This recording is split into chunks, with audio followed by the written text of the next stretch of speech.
Podemos estar sentados. Boa noite. A paz de Jesus, o amor de Maria. Quero também cumprimentar meus irmãos que estão acompanhando essa pregação pela internet, pedir que vocês compartilhem na mídia social de vocês, para que nós possamos atingir, para que a palavra de Deus possa atingir mais pessoas. Um grande abraço, Deus os abençoe. Meus irmãos, a gente estranha, né? Nós temos nosso povo católico é um povo estranho. Nós estamos vivendo o que a igreja chama de as oitavas da Páscoa. São o domingo de Páscoa e a festa continua até domingo que vem. Para a igreja é como se nós tivéssemos uma semana que fosse um grande domingo, né? Domingo, segunda domingo, terça domingo, quarta domingo, quinta, sexta, sábado, até o próximo domingo. Nós estamos festejando com muita alegria a ressurreição do Senhor. Toda a liturgia dessa semana, quem está acompanhando a missa, quem está acompanhando a liturgia diária, está preparada para que nós continuemos em grande festa, em grande júbilo, pela ressurreição do Senhor. Eu queria que vocês abrissem o Evangelho em São Marcos, que vai ser o Evangelho de sábado, capítulo 16, versículo 9 e seguintes.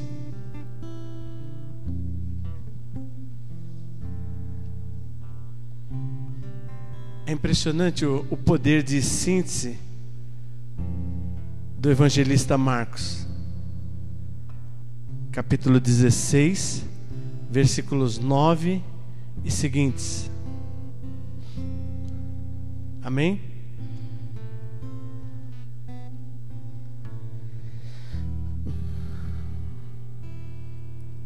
Vamos ficar de pé? Evangelho de Jesus Cristo, segundo São Marcos. Tendo Jesus ressuscitado de manhã no primeiro dia da semana, apareceu primeiramente a Maria Madalena, a Maria de Magdala, de quem tinha expulsado 7 demônios. Foi ela noticiá-los aos que estiveram com ele, os quais estavam aflitos e chorosos. Quando souberam que Jesus vivia e que a ela o tinha visto, não quiseram acreditar. Mais tarde lhe apareceu, sob outra forma, a 2 entre eles que iam para o campo, e foram anunciá-los aos demais. Mas esses tampouco acreditaram. Por fim apareceu aos 11, quando estavam sentados à mesa, e censurou-lhes a incredulidade e a dureza de coração, por não acreditarem nos que tinham visto ressuscitado, e disse: Ide por todo o mundo e pregai o Evangelho a toda criatura. Palavras da nossa salvação. Vamos aplaudir a palavra da nossa salvação.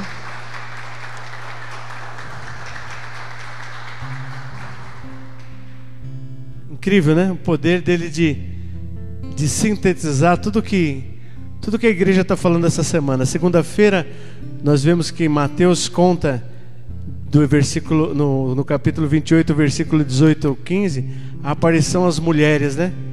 As mulheres levantam bem cedinho no primeiro dia da semana, no domingo, e prepararam óleos, né, os aromas, e foram ungir Jesus. Meus irmãos, o amor que essas mulheres tinham por Jesus era muito grande, porque elas tinham certeza, né, que elas juntas não conseguiriam remover a pedra do sepulcro, porque elas tinham estado no sepultamento com José de Arimateia. Então, elas sabiam que a pedra era grande, que estava lacrado, que haviam soldados tomando conta das portas, da porta da sepultura. Então, elas não teriam acesso a Jesus. Mas movida pelo grande amor que elas tinham por ele, e mesmo nem tendo certeza, nem acreditando talvez na sua ressurreição, porque elas levaram óleo para para continuar embalsamando ele, ou coisa parecida, o que se fazia naquele tempo, né? Elas foram lá, sei lá, dar o testemunho do amor delas por Jesus, né? E conta a palavra de Deus que encontraram a sepultura aberta, viram os panos dobrados e se assustaram e queriam saber onde Jesus estava, e os anjos lhe apareceram e avisaram: estão procurando quem está vivo no meio dos mortos. Pediu para que avisassem os discípulos de Jesus que ele estava vivo, que tinha ressuscitado. Na terça-feira nós vemos uma outra passagem parecida. Maria Madalena chega ao sepulcro e vê que estava aberto, que Jesus não estava lá. Ela pensou que Jesus fosse o jardineiro e perguntou: onde você colocou meu Senhor? Fala onde ele está que eu vou buscá-lo, né? Aí quando ele fala o nome dela, ela se agarra aos pés dele. Hoje o Evangelho, como Adriano já falou aqui, fala dos discípulos de Emaús, né? Então nós temos a semana toda, né, relembrando, afirmando e festejando a ressurreição de Jesus. Quinta-feira ele aparece aos 11 discípulos, né? Igualzinho Marcos relatou aqui bem rapidamente. Marcos usou 7 versículos para falar sobre mais de 50 versículos narrados pelos outros evangelistas. E a gente nota assim nessas palavras todas que nós vamos partilhar essa semana, que quando Jesus viu rezando lá em cima com os discípulos, né, que era impossível que o cálice fosse afastado dele, Jesus teve pressa de tudo. Jesus teve pressa da cruz. Disse para eles: vamos. Quando estava ali na ceia, ele molha o pão, dá para Judas e diz assim para ele: vai fazer logo o que você tem que fazer. Jesus tinha pressa da cruz, porque na verdade Jesus sabia que a única maneira de nós termos à nossa disposição a salvação é que ele passasse por tudo aquilo que ele passou, tudo aquilo que nós vivemos agora na semana que passou. Jesus precisava passar por tudo aquilo para que nós fôssemos salvos. Aliás, para que a salvação fosse colocada à nossa disposição, né? Porque a salvação depende agora da gente.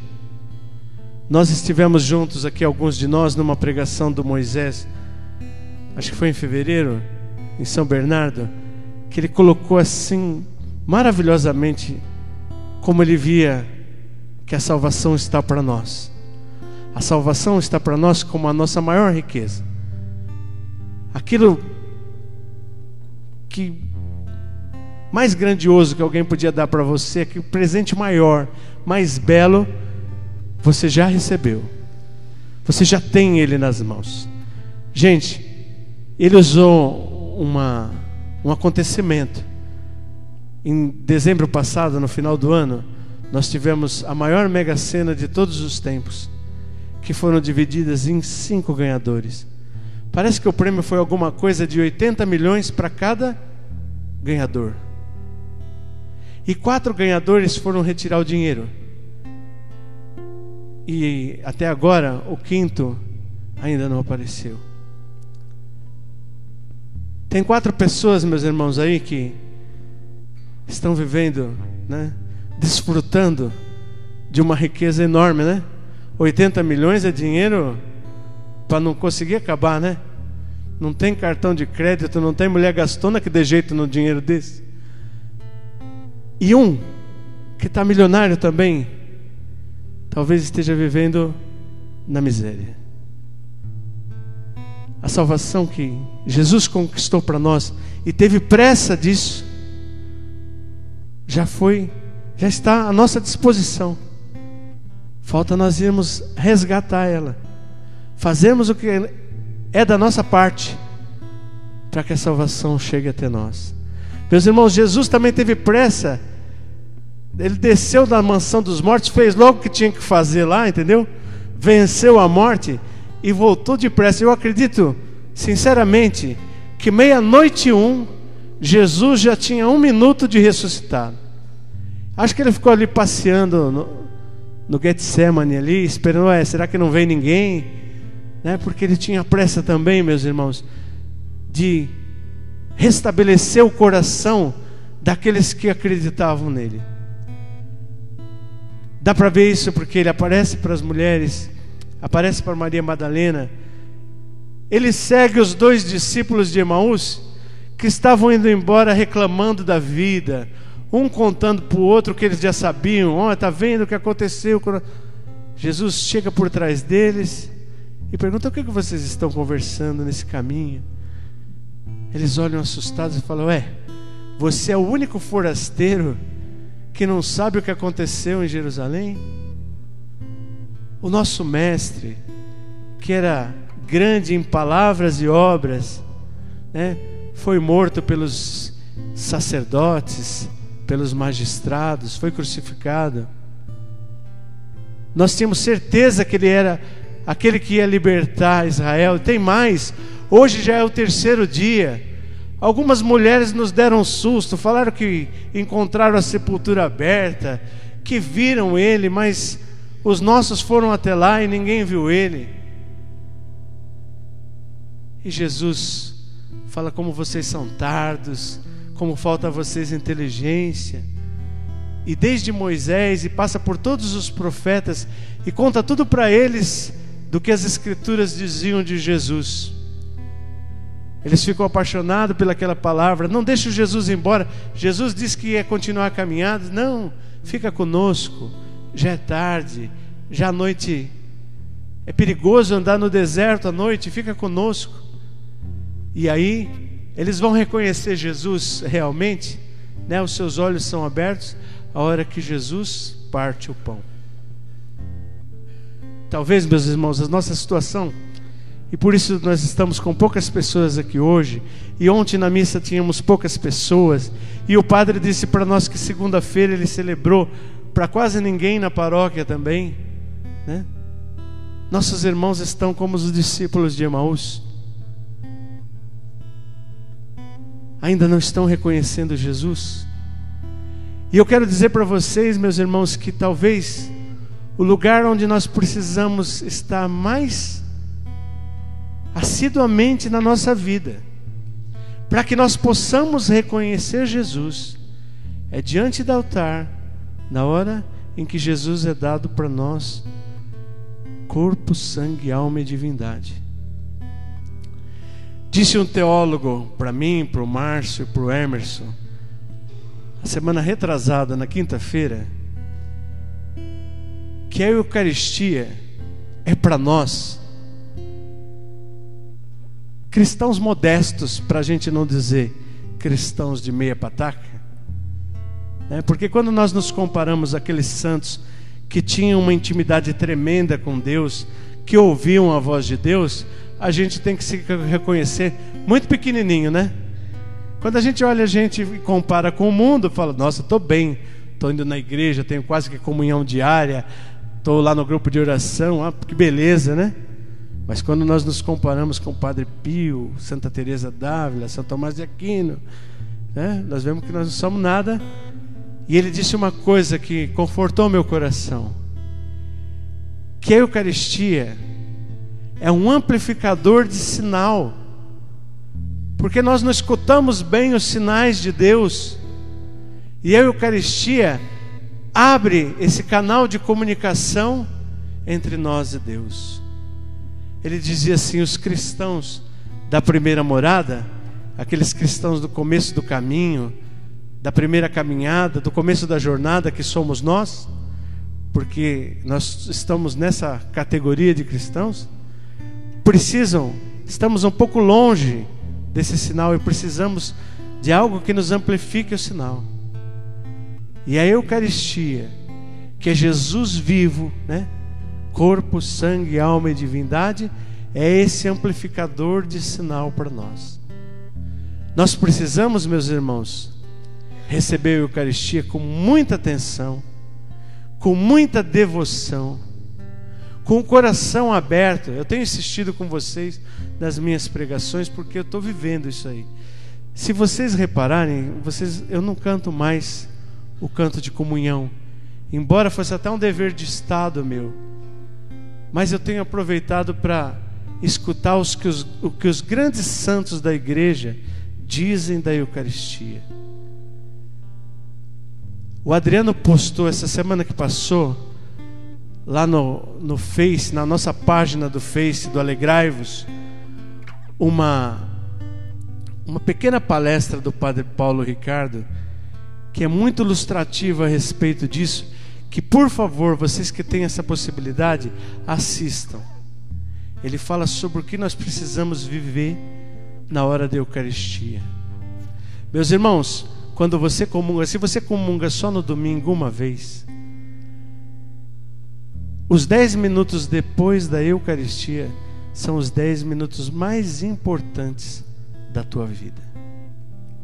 Ali Jesus está, como Ele estava com os discípulos. Meus irmãos, eu diria para vocês que Ele está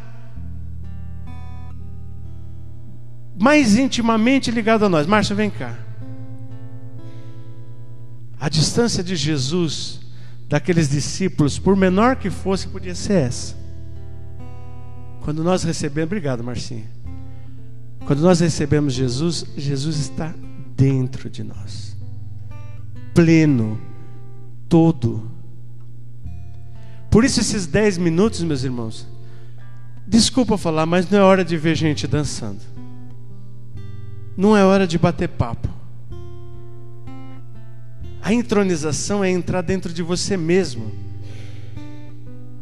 porque Jesus está ali, e você se debruçar, se jogar nos pés dele, como fizeram as mulheres aquele dia, beijar os pés de Jesus, pedir que ele te ajude, que você aprenda a amá-lo, para que você tenha muito mais devoção, muito mais respeito, muito mais amor, que você entenda muito mais o que está acontecendo naquela hora. É a maneira melhor de nós aproveitarmos, né, a nossa vida com Jesus, e é o melhor momento, o momento ímpar da nossa vida. Se você vai todo dia, os 10 minutos daquele dia são os 10 minutos depois da Eucaristia, são os 10 minutos mais importantes da sua vida. Se você comunga uma vez por mês, os 10 minutos são os 10 minutos mais importantes da sua vida daquele mês, são aqueles 10 minutos depois da Eucaristia. Nós precisamos, meus irmãos, transformar a nossa maneira de comungar, porque nós vamos com certeza conquistar Jesus, e Jesus vai nos conquistar se nós vivemos isso. Eu estou fazendo essa experiência, e talvez você não tenha visto essa mudança em mim, porque talvez você não me conhece direito, você só me vê dentro da igreja, e dentro da igreja a gente costuma ser diferente do que a gente é lá fora, do que a gente é na nossa casa. Dizem que na nossa casa a gente é realmente o que a gente é, né? A gente entra bravo, chuta o cachorro, dá uma má resposta para a sogra, faz cara feia para a mulher e para os filhos. Mas quando a gente entra aqui na igreja, a paz de Jesus, irmão, que bom te ver, né? Às vezes a gente está com vontade de enforcar o cara, mas, né? Então, mas eu sei o que Jesus está fazendo em mim, nesses tempos em que Ele tem falado comigo sobre essa intimidade com a Eucaristia. E eu li um livro de Santo Afonso de Ligório esses dias, que diz para nós que nós precisamos pedir aquilo que nós necessitamos, que a nossa oração mais importante, meus irmãos, é a oração de súplica. Você deve suplicar a Deus constantemente, todos os momentos da sua vida, aquilo que te falta. Você deve suplicar a Deus as coisas temporais, né? O que você está precisando para a sua vida, você deve pedir para Deus. Mas com muito mais intensidade, você deve pedir as coisas que são necessárias para a sua salvação.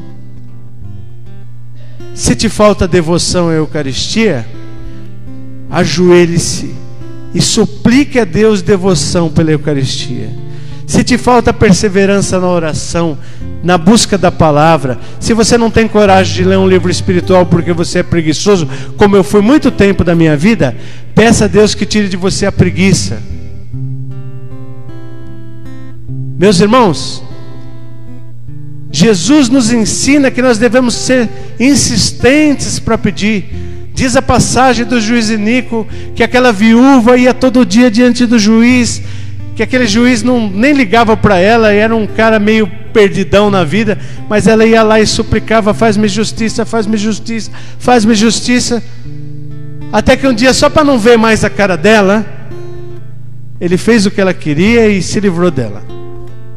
Imagine, meus irmãos, Deus, que a coisa que mais Ele quer para nós é que nós sejamos salvos e que nós estejamos com Ele quando o nosso tempo aqui terminar. É o maior desejo dele. Se nós pedirmos para Ele as coisas necessárias para que nós transformemos a nossa vida a ponto de chegarmos à nossa salvação, vocês acham que Deus vai nos negar isso? Então nós precisamos suplicar as nossas necessidades dia e noite, chegarmos para Jesus e falar para Ele mesmo das nossas fraquezas. Jesus, eu sou um miserável, a qualquer momento eu vou te trair, então me dá da tua força, me dá do teu amor, para que eu possa suportar as tentações e me ver livre do pecado, do mal. Como Jesus não vai nos ajudar? Como Deus não vai nos ajudar? Se nós clamarmos. E Santo Afonso fala assim: você precisa clamar dia e noite tudo aquilo que você necessita para a sua salvação. Meus irmãos, está aí o que a palavra nos traz essa semana. É uma palavra que não vem aqui chamar nossa atenção, não. É uma palavra de alegria, que vem mostrar para nós o que está à nossa disposição, aquilo que nós precisamos buscar. Por que nós vamos viver como mendigos, se Deus coloca na nossa mão uma fortuna incalculável?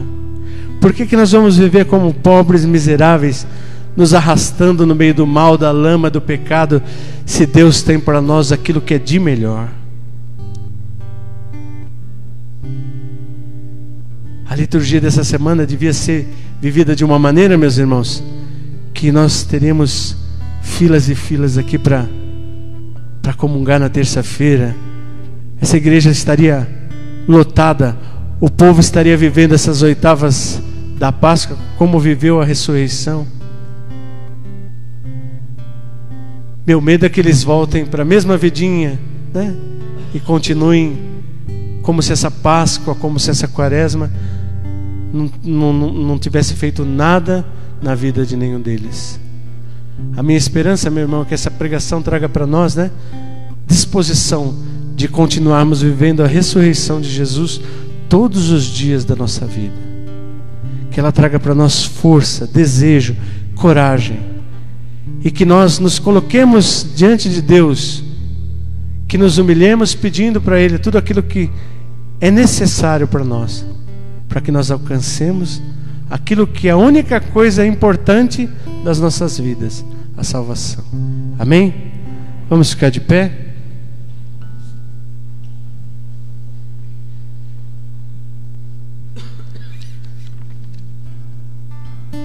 Fecha os teus olhos um instante, coloca a mão no teu coração. E você vai suplicar mais um. Você vai começar a fazer esse exercício de súplica ao Senhor. Supliquemos, meus irmãos, a Deus as nossas necessidades. Quais são os nossos defeitos de caráter que nós precisamos eliminar da nossa vida? Quais são os pecados que nos atormentam e que nós precisamos pedir força para Deus, para que Ele nos liberte desses vícios, para que o caminho da salvação se abra para nós? Vai aí no íntimo do teu coração, colocando diante de Deus aquilo que você mais precisa.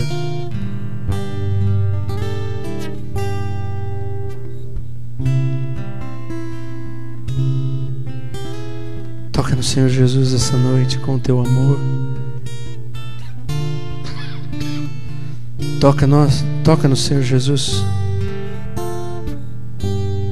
Miseráveis, imprudentes, que muitas vezes nos perdemos, Senhor Jesus, diante dos apelos do mundo, que não resistimos, Senhor Jesus, às ciladas do demônio. Hoje nós estamos diante da Tua presença, Senhor Jesus, pedindo força, Senhor Jesus, para que o Senhor tome as nossas vidas em Tuas mãos essa noite, Senhor Jesus, para que o Senhor venha fortalecer o nosso coração, para que o Senhor venha, Senhor Jesus, abrir os nossos olhos para as nossas necessidades. Se nós necessitamos de coragem, Senhor Jesus, para rompermos, Senhor Jesus, com o pecado, nós te pedimos, Senhor Jesus, dai-nos da tua coragem.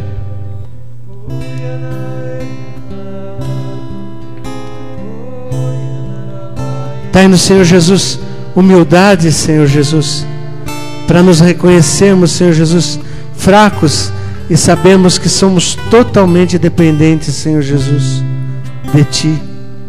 Capacita-nos essa noite, Senhor Jesus. Vem com Teu amor, vem com Tua misericórdia.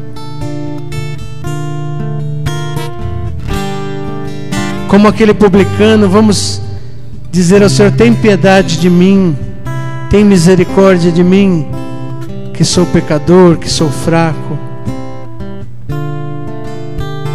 Tem piedade de mim, Senhor Jesus. Cuida de mim, Senhor Jesus.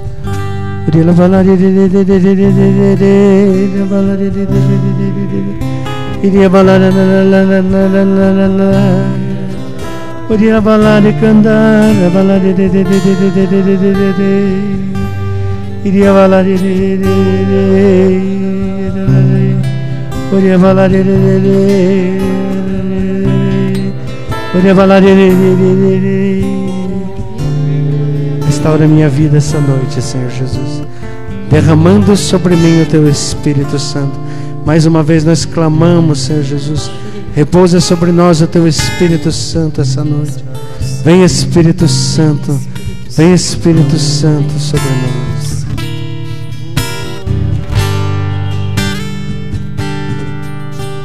Espírito Santo repousa.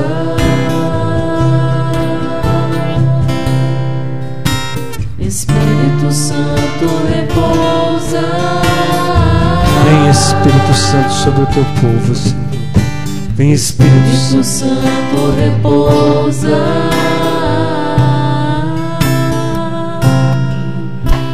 Espírito Santo repousa. Sobre nós, sobre todos nós, Espírito Santo repousa. Sobre nós, sobre todos nós, Espírito Santo repousa sobre mim. Eu queria só falar uma coisinha que a gente às vezes prega horas e esquece sempre de alguma coisa. Visita o Santíssimo Sacramento. Meus irmãos,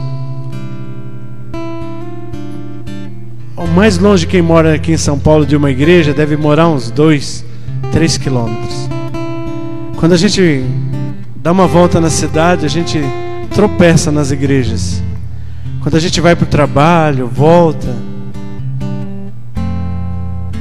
Existem muitas igrejas abertas o tempo todo. E a gente precisa pelo menos passar 15 minutos diante do Senhor todos os dias. O padre ontem falou uma coisa tremenda na missa. Pessoas passam horas diante do Senhor morto, e se elas andassem mais um pouquinho, né, elas iam estar com o Senhor vivo. Não tem hora marcada. Jesus está nos sacrários do mundo inteiro, esperando cada um de nós. Chega um pouquinho antes da missa, diante de Jesus, um pouquinho antes do grupo de oração. 15 minutos conversando com o Senhor vai trazer para você uma intimidade, vai abrir o teu coração para viver essa graça o resto da sua vida. Amém?